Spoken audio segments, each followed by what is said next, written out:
SP Shri Krishnakanth sir గారి ఆదేశాల మేరకు మన additional SP SCB incharge Shri Nagaraj sir గారు మరియు Kurnool SCB enforcement superintendent Ravikumar sir ఆదేశాల మేరకు మేము కగ్గల్లు క్రాస్ వద్ద రూట్ వాచ్ చేయుచుండగా, మంత్రాలయం మండలం కగ్గల్లు క్రాస్ వద్ద రూట్ వాచ్ చేయుచుండగా ఒక వ్యక్తి ఒక పల్సర్ మోటార్ సైకిల్ పైన 10 బాక్సుల అక్రమ మద్యాన్ని తరలించు ఉండగా పట్టుబడడం జరిగింది. అవి అన్ని కూడా మొత్తము 960 టెట్రా ప్యాకెట్లు, 90 ml టెట్రా ప్యాకెట్లు, వాటిని స్వాధీనం చేసుకోవడం జరిగింది. ఆ వ్యక్తి వచ్చేసి దొడ్డి గ్రామము, అతని పేరు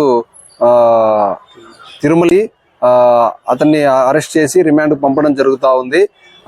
ప్రజలకు మరియు మీడియా ద్వారా తెలియజేయడం ఏమనగా, మా యొక్క నెంబర్కు ఈ అక్రమ మద్యం తరలింపు కానీ లేదంటే నిల్వలు కానీ సమాచారం ఇచ్చినచో వాళ్ళ వివరాలు గోప్యంగా ఉంచి తగిన కఠిన చర్యలు తీసుకోగలమని తెలియజేస్తున్నాను.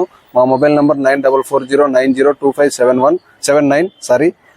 నా పేరు భార్గవరెడ్డి, సెబ్సిఐ ఎమ్మిగనూరు. పట్టుబడిన మొత్తం మద్యం విలువ సుమారు 85,000 ఉంటుంది.